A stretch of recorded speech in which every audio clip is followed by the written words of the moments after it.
Olá, meus irmãos e amigos, estamos no 11º e último estudo sobre a declaração doutrinária da Convenção Batista Brasileira.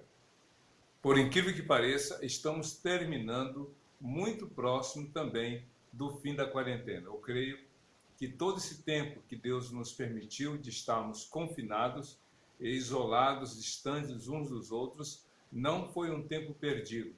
Ao contrário, Deus nos permitiu num espaço aí de 4 meses, considerando 2 encontros semanais, quanto conteúdo, quanta informação foi passada ao longo desse período.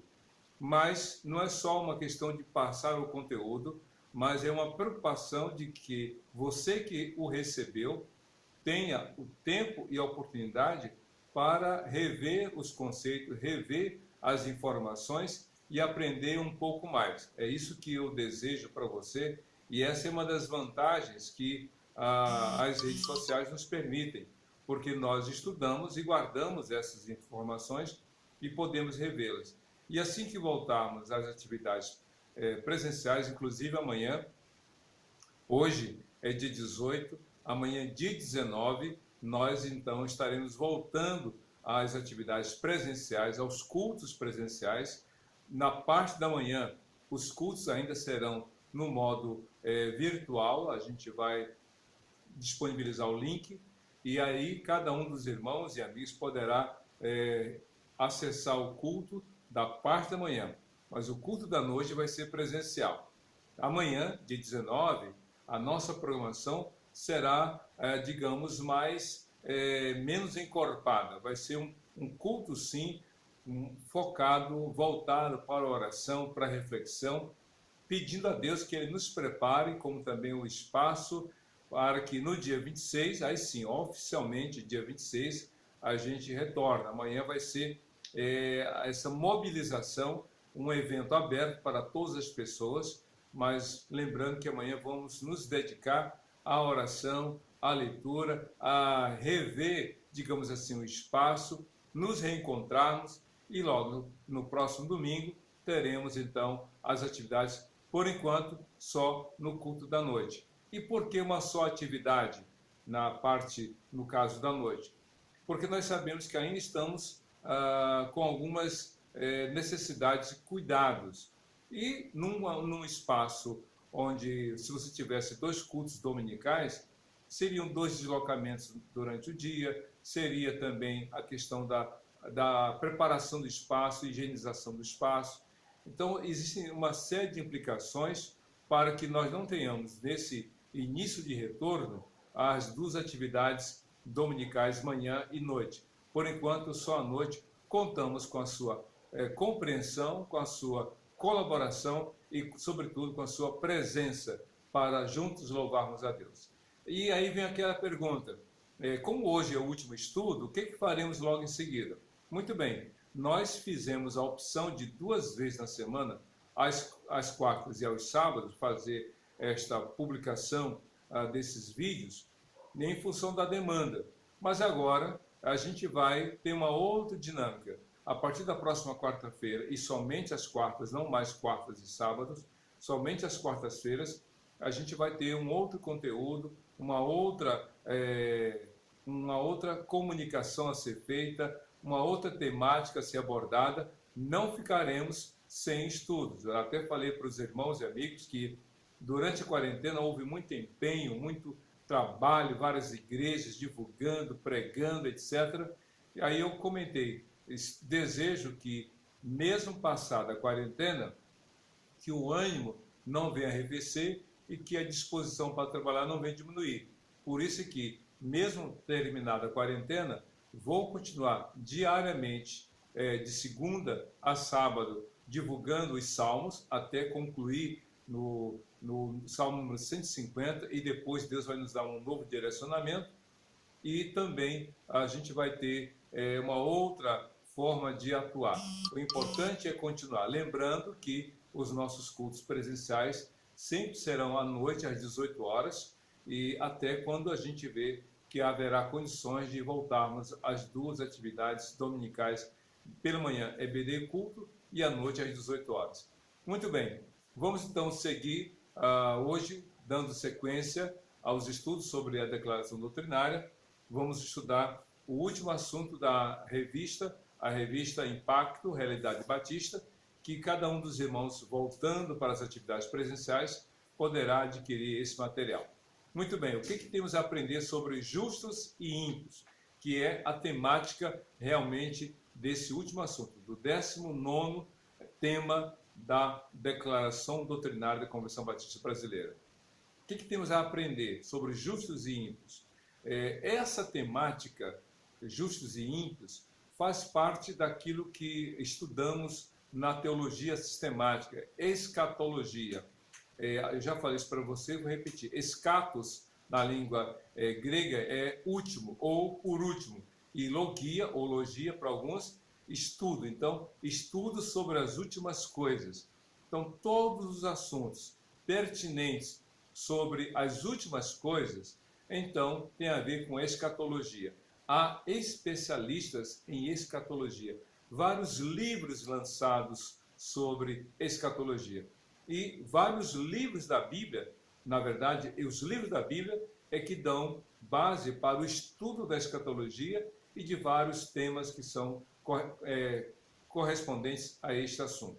Bem, o livro de Daniel, o livro de Mateus, de Lucas, Marcos e João nem tanto, mas Mateus e Lucas, como Daniel, as cartas de Paulo em 1 Tessalonicenses, 2 Tessalonicenses, ou segunda carta de Paulo aos Tessalonicenses, a segunda carta de Pedro, a carta de Judas e o livro de Apocalipse, realmente trazem essas temáticas sobre a escatologia.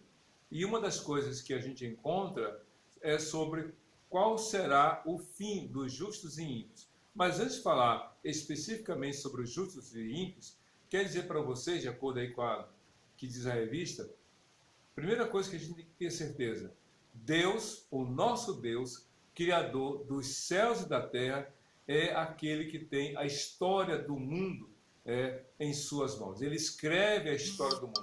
O próprio Deus está escrevendo a história do mundo. Então, ele tem todo o poder e, de forma muito sábia, está escrevendo. É possível que alguns não vejam a ação de Deus. É possível que alguns acham que as coisas estão soltas, largadas, e que o mal prospera, o ímpio avança, e que a igreja é sufocada, os crentes são, digamos, de alguma forma limitados. Não, nada disso. Deus é o Senhor da história. Ele está conduzindo a sua, a minha, a nossa história, da história da igreja, a história das pessoas de forma geral, a história do mundo como um todo.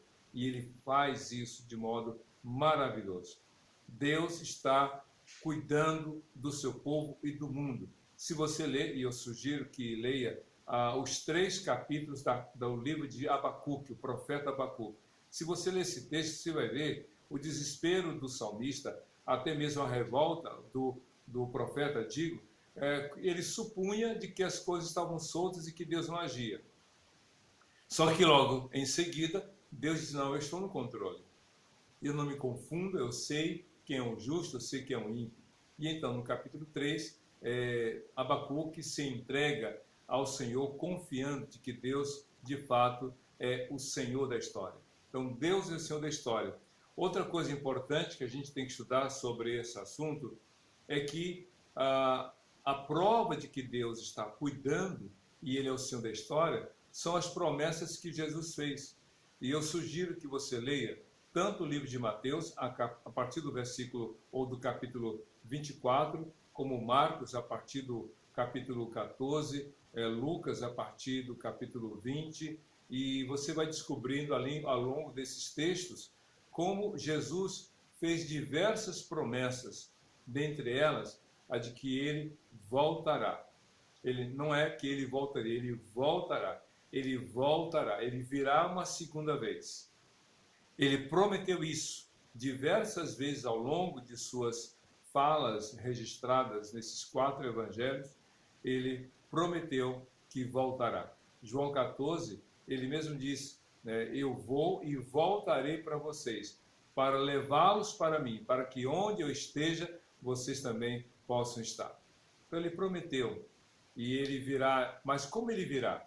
Se você ler Atos capítulo 1, você vai descobrir ali aquele momento em que Jesus está conversando com seus apóstolos e outros discípulos, e enquanto ele fala, de repente ele começa a subir diante dos olhos de todos. E a uma certa altura, uma nuvem o encobre e ele desaparece. Ali na frente de todos, ele vai subindo e chega a uma certa altura, uma nuvem o envolve e ele então some da vista dos seus discípulos e apóstolos. E eles ficam ali, os apóstolos, os discípulos, olhando para cima, impactados com aquela visão. E enquanto eles contemplam os céus, aparecem dois anjos que se colocam ao lado deles e dizem: varões galileus, por que vocês estão assim, olhando para os céus?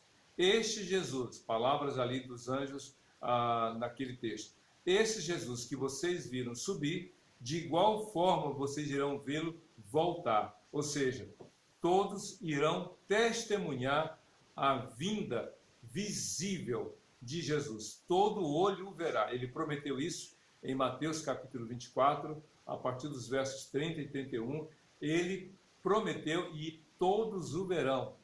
Isso é uma visita, ou melhor, um retorno visível.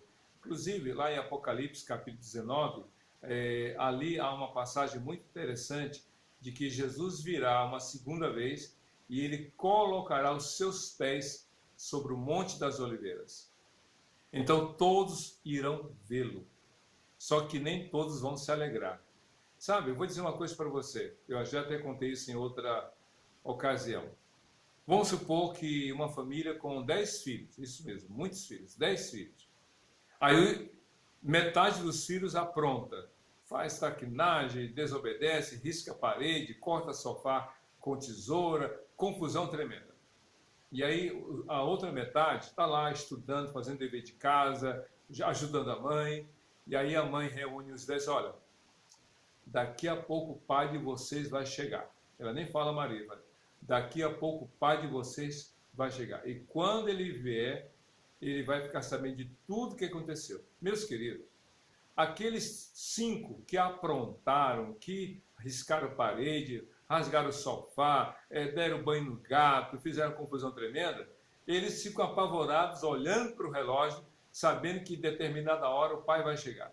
Ou, desesperados, nem sabem que hora o pai vai chegar, mas é certo que o pai vai chegar.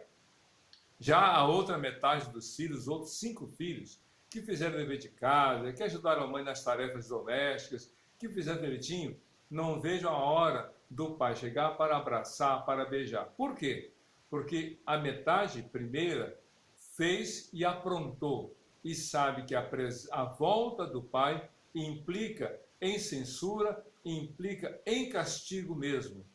Já a outra metade sabe que a volta do pai é o abraço, é alegria, é beijo. Qual a diferença? Exatamente isso. Os que aprontam veem com temor a expectativa da vinda do Senhor. Alguns nem acreditam que ele virá, mas quando ele vier, muitos, ou melhor, todos os incrédulos temerão e tentarão fugir da presença do Senhor. Mas todos os servos do Senhor, na segunda vinda de Jesus, vão receber com muita alegria o Senhor nesse encontro. É por isso que Jesus, em Lucas capítulo 21, ele diz o seguinte: quando vocês ouvirem essas coisas, levantem as suas cabeças, porque o tempo da sua restauração, da sua redenção está próximo. Então é isso que a Bíblia está dizendo. O Senhor Jesus virá de modo visível.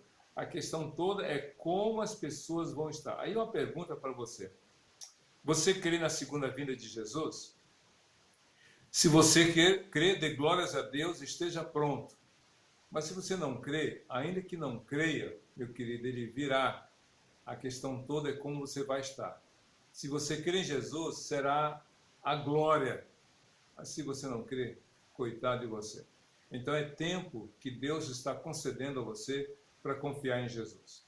Mas outra coisa interessante que a gente aprende é o seguinte: os mortos em Cristo ressuscitarão primeiro. Isso mesmo. A Bíblia deixa isso muito claro, que na segunda vinda de Jesus, os mortos vão ressuscitar primeiro. Por quê? Porque haverá o arrebatamento da igreja. Se você ler, eu recomendo, os 58 versículos da primeira carta do apóstolo Paulo, no capítulo 15. 1 Coríntios 15, de 1 a 58. Na primeira parte do capítulo 15, o apóstolo Paulo faz uma defesa maravilhosa quanto à ressurreição de Jesus. A segunda parte do texto, ele fala do que vai acontecer com a segunda vinda de Jesus. Haverá uma transformação. O que é mortal será transformado em imortalidade, o que é terreno será mudado em celestial, o que é físico será espiritual. E aí então, num abrir e fechar de olhos, num piscar de olhos, haverá uma transformação daquele crente que estiver vivo na segunda vinda de Jesus. Será transformado. Eu recomendo que você leia a primeira carta do apóstolo Paulo aos Tessalonicenses, capítulo 4, do verso 13 a 18. Ele virá. E para os crentes, na segunda vinda de Jesus, todos os mortos em Cristo vão ressuscitar e todos os que estiverem vivos, cristãos, serão transformados e todos os mortos em Cristo, ressuscitados, e os crentes vivos em Cristo, transformados, vamos nos unir para nos encontrarmos com Jesus nas nuvens. Haverá um arrebatamento, mas os incrédulos vão permanecer sofrendo as consequências da sua incredulidade e de sua rejeição ao Senhor Jesus. Então, é por isso que a Bíblia fala da primeira ressurreição dos mortos em Cristo. Porém, os mortos sem Cristo vão ressuscitar, sim, mas essa ressurreição será num outro momento e não será nada agradável. A gente vai saber agora o porquê desse segundo momento em que os mortos vão, sem Cristo, vão ressuscitar. Número 5, todos, os justos e injustos, estaremos diante do Cordeiro, diante do Senhor Jesus. Então, deixa eu aqui passar a cronologia dos fatos. Haverá o arrebatamento. Isso mesmo. O arrebatamento é a retirada da igreja de Jesus deste mundo. E será num dia e numa hora que ninguém sabe. Mas esse dia do arrebatamento será o dia em que todos os crentes no mundo inteiro serão tirados da terra. Se você ler Mateus capítulo 24, versos 30 a 31, o Senhor Jesus disse que Ele mesmo enviará os seus anjos, e esses anjos irão para os 4 cantos da terra. A terra é redonda, mas por que Cristo falou dos 4 pontos, ou melhor, dos 4 cantos da terra? São os 4 pontos cardeais: norte, sul, leste, oeste. Ou seja, de todo lugar, ou em qualquer lugar em que tiver um crente, esse crente vai ser tirado da terra. É o arrebatamento. E então, nesse arrebatamento, todos os crentes vão ser tirados deste mundo. Por quê? Porque o julgamento do Senhor virá sobre os incrédulos. Todos os incrédulos, todos que têm rejeitado a Cristo, todos que ainda não se converteram, escute bem, não sou eu quem está falando, Jesus falou isso. Todos os incrédulos vão permanecer neste mundo, mas infelizmente vão sofrer as consequências da sua incredulidade. Algum tempo atrás eu preguei aqui na congregação da Pig da Barra, em Duque de Caxias, eu preguei sobre Ló. Ló, a sua esposa e as suas 2 filhas. 4 vidas que moravam em Sodoma. Sodoma, meus queridos, pense num mundão desvairado, de tudo que é ruim. Você pensa no carnaval, as coisas ruins que acontecem no carnaval, a gente sabe que no carnaval as pessoas, é festa, é alegria e diversão. mas a gente sabe que muita coisa ruim acontece. E não só no período de carnaval. O período de carnaval é uma coisa generalizada e é oficial. Mas muita coisa acontece fora, antes e depois desse episódio. O fato é que Sodoma era algo que acontecia diária e constantemente contra Deus. Ló foi para lá. Chegando lá, ele sofreu. E diz a Bíblia que Deus havia prometido que iria destruir Sodoma e Gomorra, e não só essas duas cidades, Sodoma, Gomorra e cidades vizinhas, todas elas foram destruídas. E não foi uma destruição pela espada, não, foi algo realmente sem explicação. Caiu fogo do céu, enxofre, foi uma destruição. Se você conhece o Mar Morto, ao menos, de Google, né, esse site de busca, procure lá o Mar Morto. O Mar Morto é a maior depressão sobre a face da Terra, ou seja, é o lugar mais profundo, considerando o nível do mar. Está a 400 metros abaixo do nível do mar. O Mar Morto, ele é oriundo, ele é consequência da destruição de Sodoma e Gomorra. Pois bem, antes da destruição de Sodoma e Gomorra, Deus tirou de lá Ló, a sua esposa e as duas filhas. Isso, para nós, é um exemplo do que vai acontecer com a Igreja de Jesus. Antes do julgamento e da condenação dos que estão neste mundo, Deus vai remover a sua igreja. Eu recomendo que você leia a segunda carta do apóstolo Paulo, no capítulo 2, a carta aos Tessalonicenses. Segunda Tessalonicenses, capítulo 2, do verso 1 até o versículo 10. Dê ali, faça uma leitura e você vai ver que o apóstolo Paulo fala o seguinte: o iníquo, aquele que é inimigo de Deus, o anticristo, uma hora ele vai agir, uma hora ele vai se manifestar e vai atuar liderando este mundo para o mal. Mas ele só não está agindo agora porque há alguém que o retém, há alguém que o impede. E quem é esse que o impede? Sem dúvida alguma é o Senhor. O Senhor Jesus está agindo, o Espírito Santo está atuando na igreja. Mas quando a igreja for removida, quando juntamente com a igreja o Espírito Santo sair deste mundo, porque o Espírito Santo, escute bem, João 16, de 8 a 11, o Espírito Santo está no mundo, convencendo o mundo do pecado, da justiça e do juízo. Por isso que quando a pessoa se converte, ela se converte por obra do Espírito Santo na vida dela. Pois bem, no momento em que a igreja for arrebatada, o Espírito Santo vai se retirar.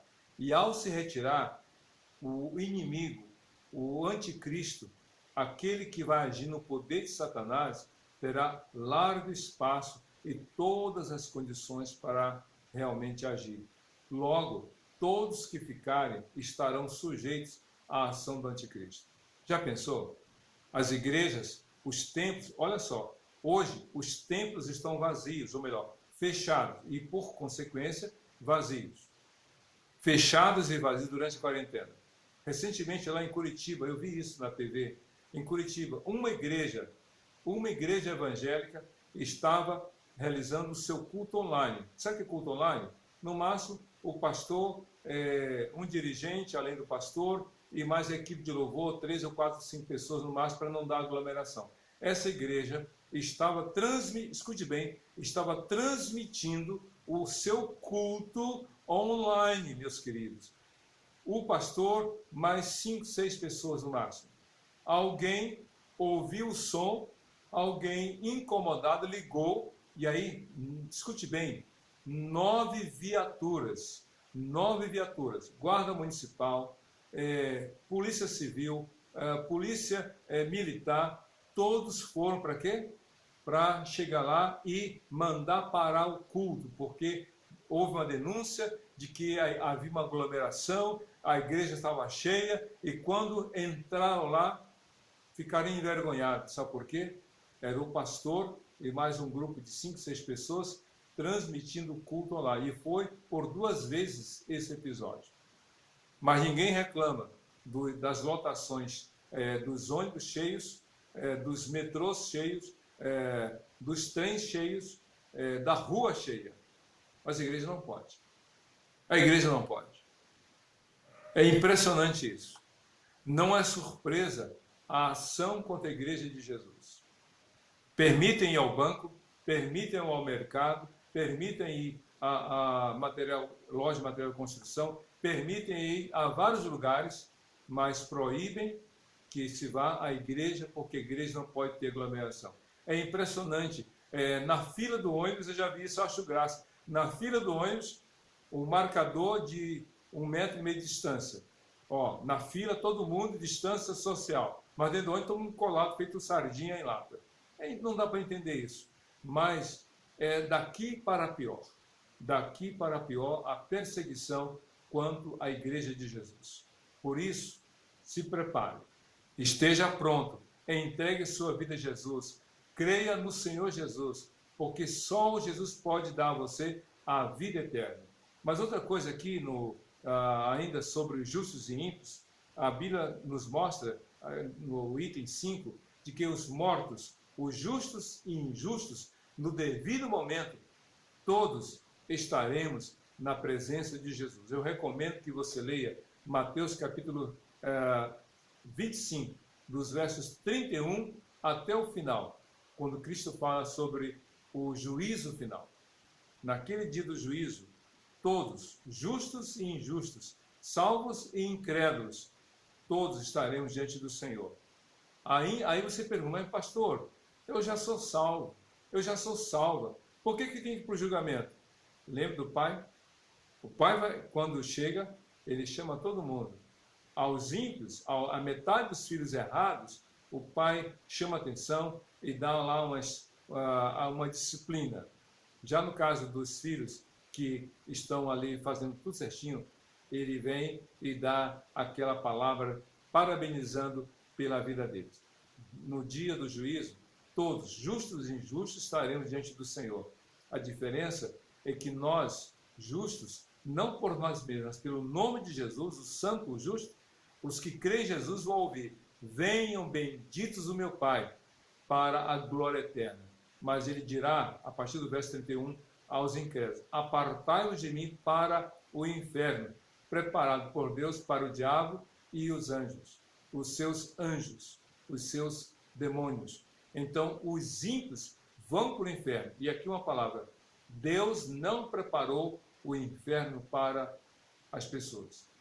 Foram as pessoas que escolheram ir para esse caminho por causa do seu pecado.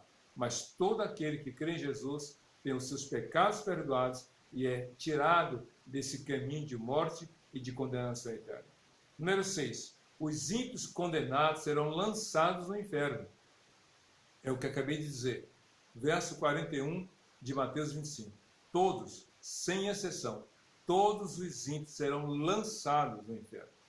E inferno não é um caldeirão com o diabo espetando as pessoas, não.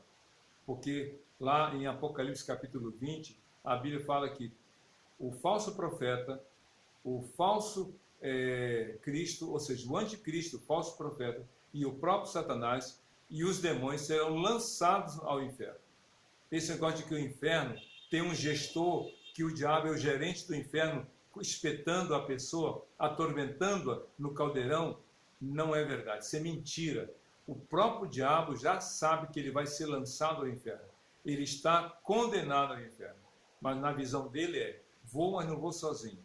Vou levar tantos quantos eu puder enganar e levá-los à condenação, como ele também está condenado. Pense bem nisso.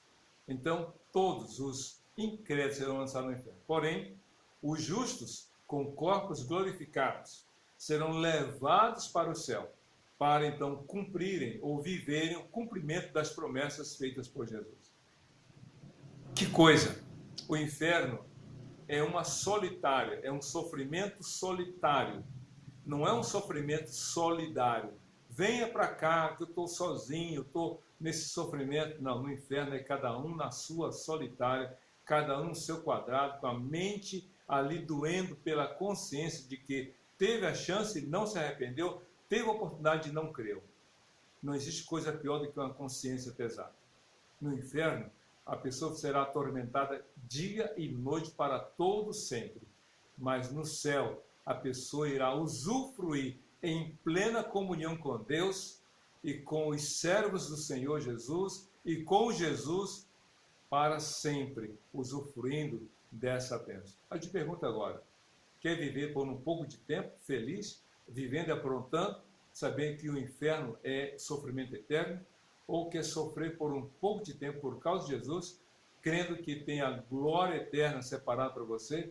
Se você ler Isaías 64, versículo 4, a Bíblia diz que o mundo não viu e ainda não se ouviu o que Deus tem preparado para aqueles que o amam, que esperam a sua ação. Então, que você creia em Jesus e que você viva neste mundo com os pés na terra, mas com o coração voltado para a glória eterna em Cristo Jesus. Que Deus te abençoe. Vamos orar? Deus, muito obrigado por esse dia, por esse estudo, que tu fortaleças a nossa fé e nos dê alegria de viver e fazer a tua vontade. É isso que nós te pedimos e te agradecemos em nome de Jesus. Amém e amém. Que Deus te abençoe e a sua família. Amém.